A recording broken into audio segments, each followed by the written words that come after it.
Welcome back aboard once more from the stunningly scenic, wildly windy Hout Bay, nestled in one of the most breathtaking cities, Cape Town.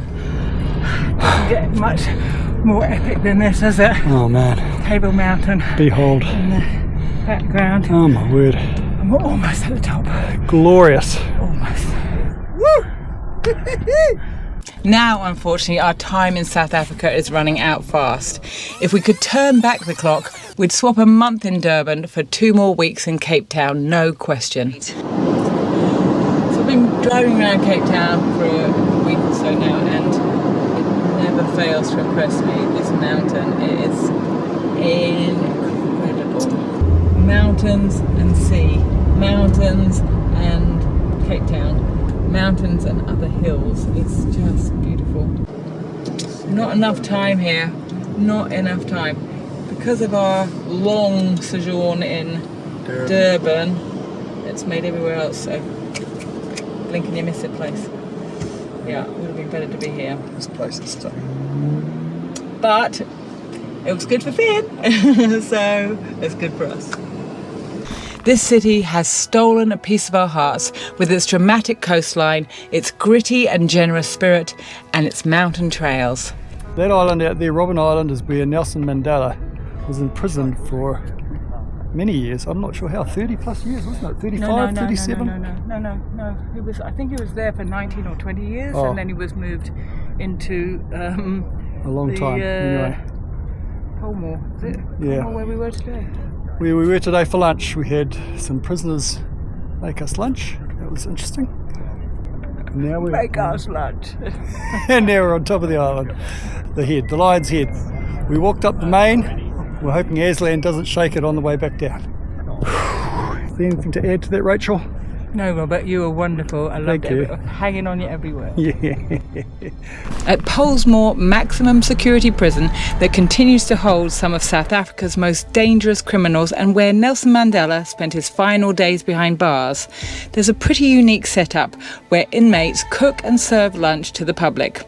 The idea is to teach real-world skills that might help them land a job on the outside. That was prison food 101.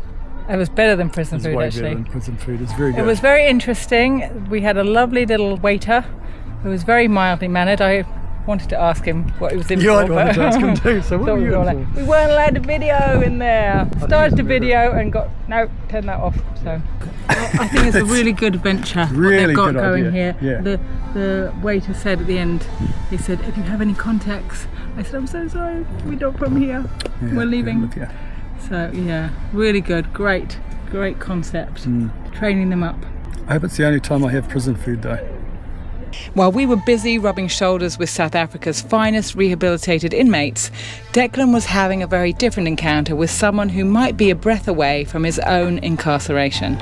Our ever-capable EMC, who's been flat out alongside Ivan completing their STCW super yacht training, found himself on the wrong end of a scam here in Cape Town.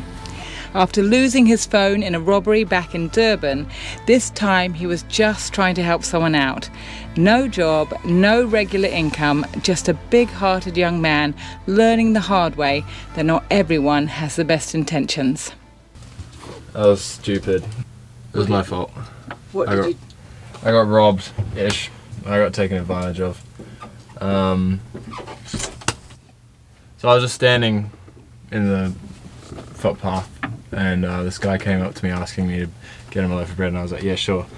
And so he went to this little corner store, and he grabbed his bread, and he grabbed some peanut butter, and he grabbed a drink, and then he also grabbed some milk powder for his kid.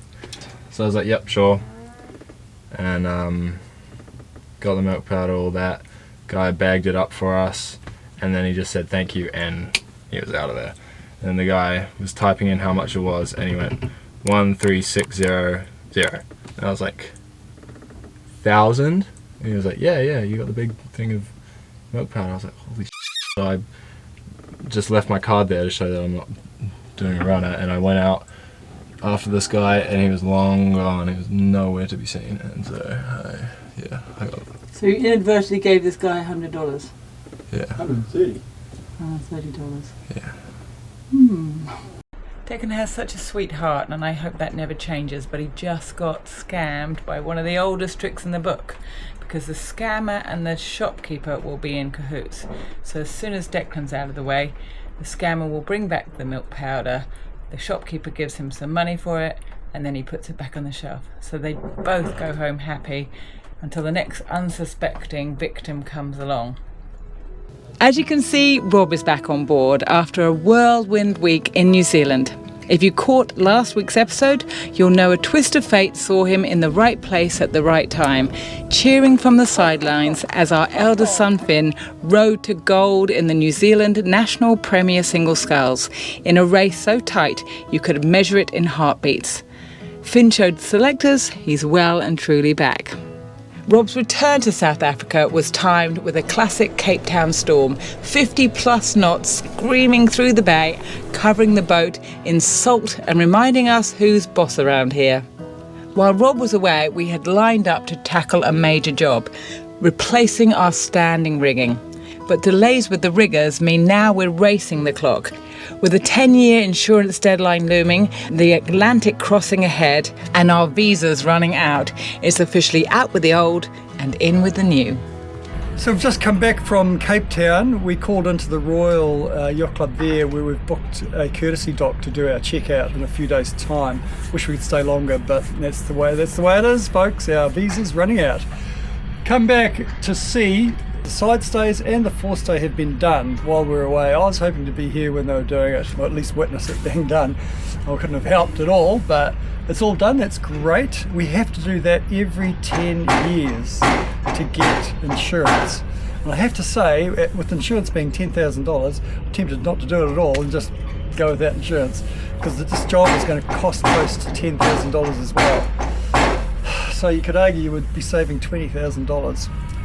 But there's another little job that has been in the wings for well over 12 months, 18 months, and that is replacing 2 sheaves at the top of the mast. It's for the halyard, for the main halyard and our topping lift.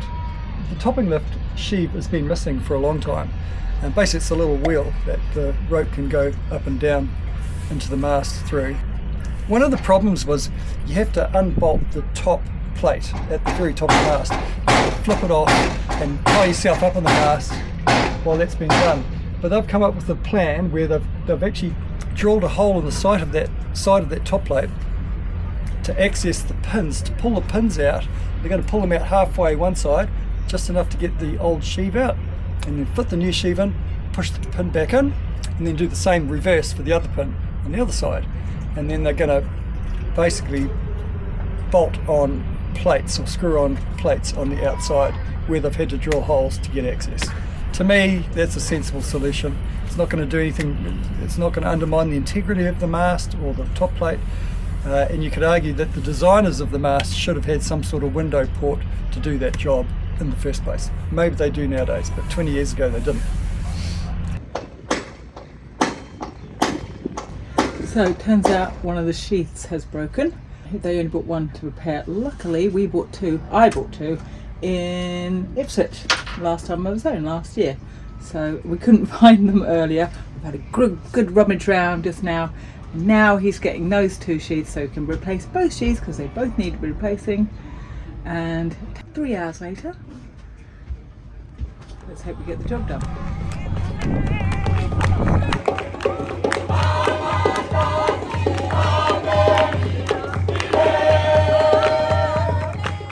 Before we set sail from Hout Bay towards Cape Town proper, the fabulous Tansy and her equally welcoming husband Jamie pulled off yet another act of cruising hospitality. They hosted a second screening of Rob's documentary Brother Number One to a full house at the Yacht Club. But Tansy wasn't about to stop there. No trip to Cape Town is complete without a pilgrimage to the top of Table Mountain. And Tansy wasn't about to let a ragtag band of cruisers miss out.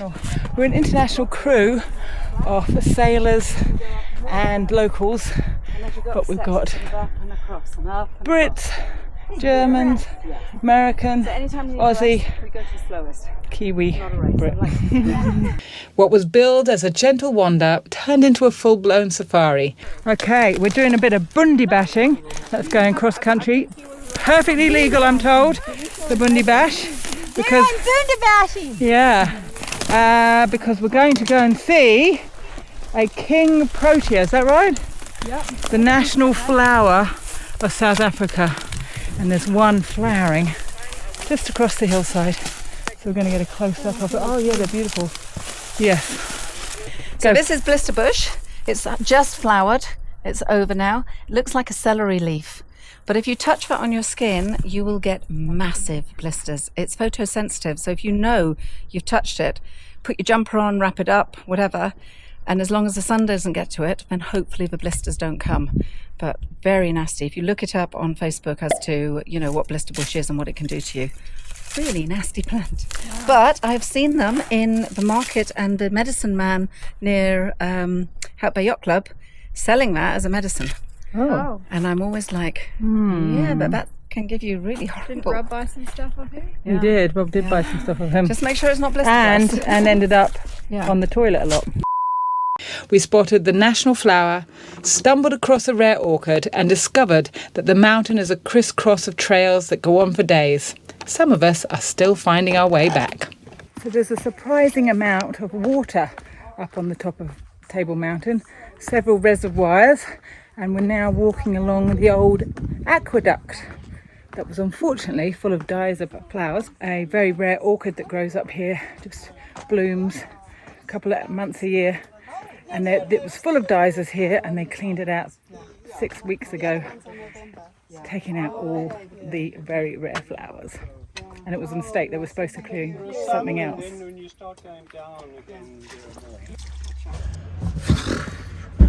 That was incredible. Literally thought we were going for a 2, maybe 3 hour walk.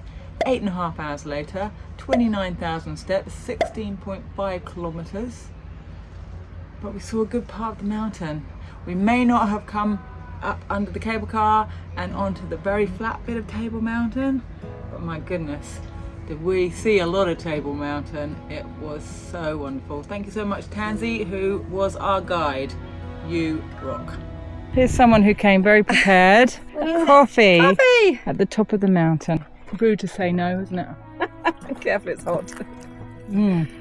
Oh, nice. Thank you to our patrons for keeping this boat afloat, and to all those watching. Drop us a comment. We love to hear from you. See you next week.